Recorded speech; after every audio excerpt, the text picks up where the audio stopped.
Ozur, Selam. selam. Nasılsın? İyiyim, sen nasılsın? İyiyim. Sesim güzel geliyor mu? Herhangi bir sıkıntı var mı? Yok, sıkıntı yok. Tamam.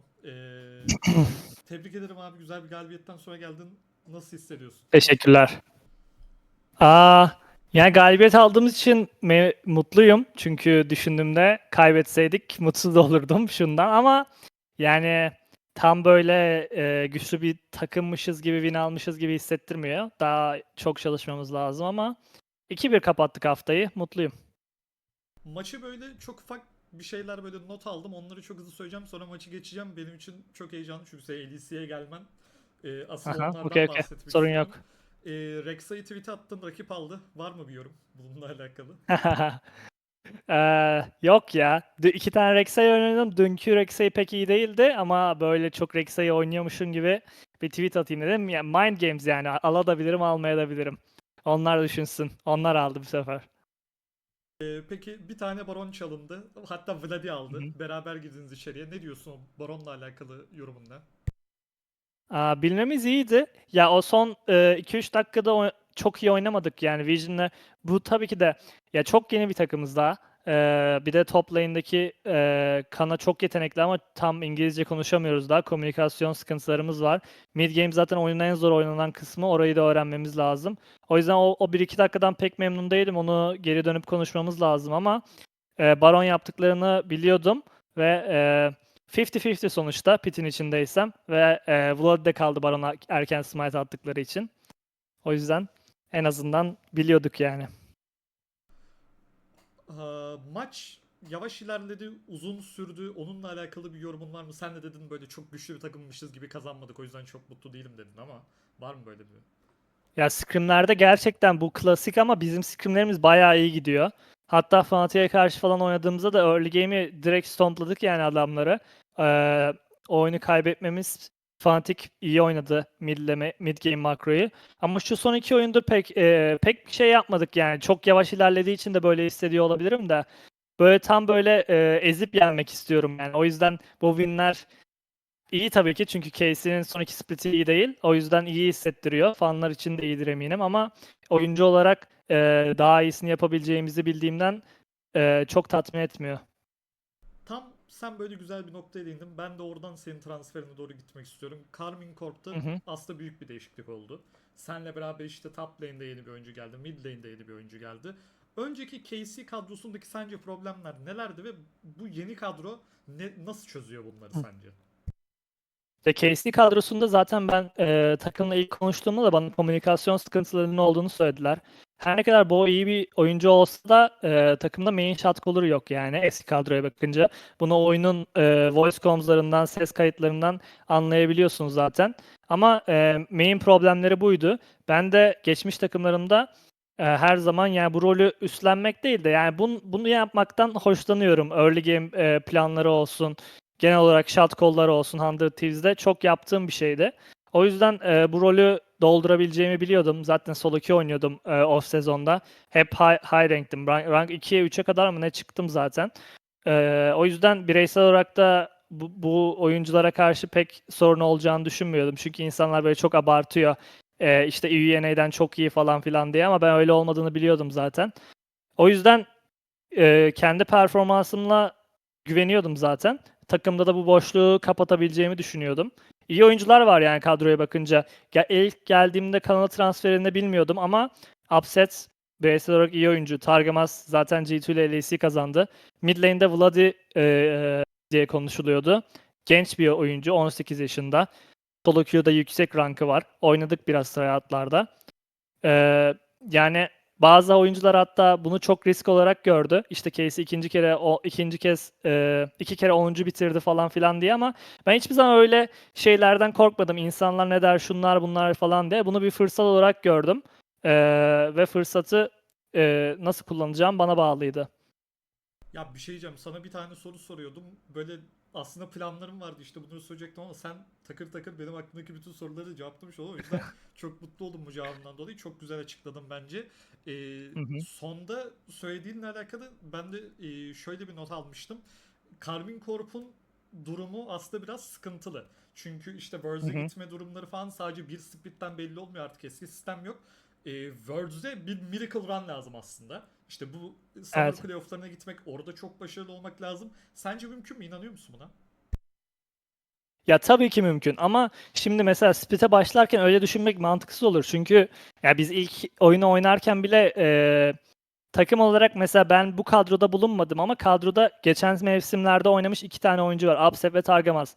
Adamlar çok az sayıda win aldılar ve hep böyle talihsiz geçiyordu oyunları geçen mevsimde.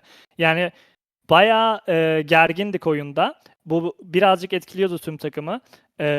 Onlarlık bir şey yok ama yani öyle bir durumdayken mesela direkt split'e başlayacağız, stomplayacağız, herkes birinci olacağız gibi değil de ne kadar improve olabiliyorsan yani her gün antrenmanlarda gelişmek ve oyundan oyuna yani direkt yani hedef tabii ki de Worlds'e gitmek ve başarılı olmak, split'i kazanmak ama şu anlık hedefimiz oynadığımız her oyunu kazanabilmek ve iyi bir takım olabilmek.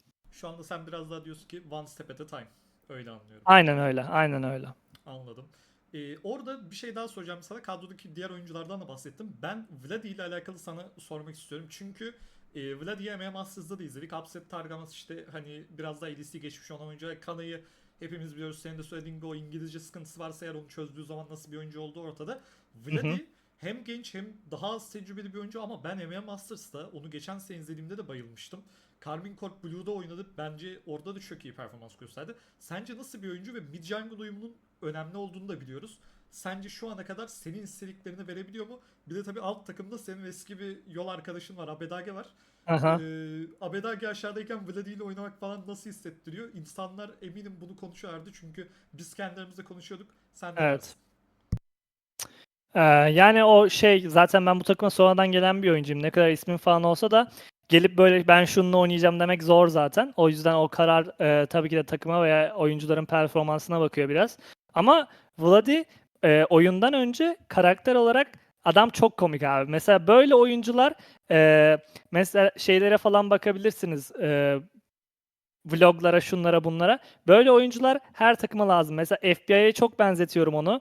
Böyle her zaman arkadaş canlısı abi. Şakalar yapıyor. Mesela gidip oyununu oynayan utangaç taraftan değil de adam böyle takımı güldürüyor. Yani bu çok önemli bence. Öncelikle o yüzden artı olarak görüyorum bunu. Oyunculuk olarak da dediğim gibi solo queue'da zaten yüksek ranklara çıkmış biri. E, Bence gayet iyi oynuyor. 18 yaşında ilk kez LAC'de sahnede oynuyor. Büyük ihtimalle biraz gergindir. Ben de o yaşımda oynadığımda gergindim biraz. Açılınca daha iyi olur bence ama mesela ben solo queue atarken bile yan ekrandan baktım ama mekanikleri falan bayağı iyi. Scrimlerde de kimseye karşı böyle bir problem yaşamıyor. Yaşasa bile dediğim gibi yaşı genç olduğundan biraz zamanımız var. O yüzden mutluyum şu anlık. Peki şöyle çok hızlı bir sorun var. LEC'de şu an gelen seviyeyi nasıl görüyorsun? Diğer takımların seviyesinin arasında Karmine Corp'u nasıl bir yere koyuyorsun? Çünkü bazen bazı şeyler sizden de bağımsız. Takımların genel seviyesini nasıl görüyorsun?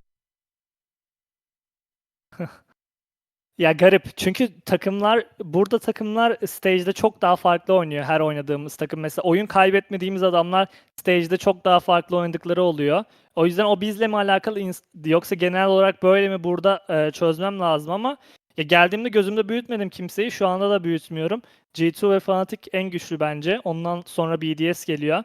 E, Şu an G2 ile Fnatic'in tier'ında değiliz bence. Çünkü çok farklı oynuyoruz stage. Onu çözmemiz lazım. Şu an belki top 4, top 5'izdir ama daha zamanımız var ve bu problemleri çözmek için çalışmamız lazım. Peki yine çok ufak biraz böyle Türkiye'ye geleceğim. TSL'e hiç Hı göz hı. atma fırsatı buldun mu takımlara vesaire? Bulduysan ne düşünüyorsun bu seneki kadrolarla alakalı? Am, Sup'un kadrosu güzel. Bayağı güzel. Sup'un kadrosu güzel ya. Unforgiven. Mid lane'lerindeki fazla oyunuma gelmedi bilmiyorum ama bence Sup kazanır büyük ihtimalle. İyi kadroları var. Onun dışında çok bilmiyorum açıkçası. Çok izlemedim ama Foot'un kadrosu fena değildi sanırım. Scott falan oyunuma geliyor, iyi oynuyor. Onun dışında pek bilmiyorum. Peki o zaman yavaş yavaş süremiz bitiyor ama şunu da Hı bir hı. sormak istiyorum sana. LEC'de Türk oyuncuların sayısı biraz azaldı. Gelecekte Evet. Türk oyuncuların sayısının tekrar artmasını bekliyor musun? Böyle beklediğin, gördüğün oyuncu var mı? Onu çok ufak sorayım. Bilmiyorum ya. Vize sıkıntılı bir durum. Büyük ihtimalle insanlar o yüzden Evet, de evet. bakmıyorlar. Ben bu kadar ülkeye gittim. Bu kadar uluslararası başarım var. Ona rağmen benim vizem bile ben LAC başlamadan bir hafta önce gelebildim Berlin'e. O yüzden insanlar birazcık daha tereddüt ediyor olabilir. Ama baktığımda solo queue'da iyi oynuyor insanlar yani. İsim olarak vermek zor ama bence kendine bağlı ya. Solo queue'da iyi bir isim yapıp yüksek ranklarda kalmak her zaman etki edecek. Yani ona odaklansınlar derim. O zaman çok teşekkür ederim Closer. Ben Flank Esports adına bu röportajı gerçekleştiriyorum. Flank Esports üzerinden Türk taraftarlara göndermek istediğim bir mesaj. Blue Wall'dasın. Hani Karmin Corp'a Hı bir hı. destek belki istersin. Sana bırakıyorum sözü. Abi zaten beni her zaman destekliyorlar. O yüzden teşekkür ederim. Ee, Desteklemeye devam edin. İnşallah sizi gururlandırabilirim. O zaman çok teşekkürler tekrardan. Umarım Teşekkürler. bu split bittikten sonra playoff'larda falan tekrar görüşürüz. İnşallah. Görüşürüz. Bay bay.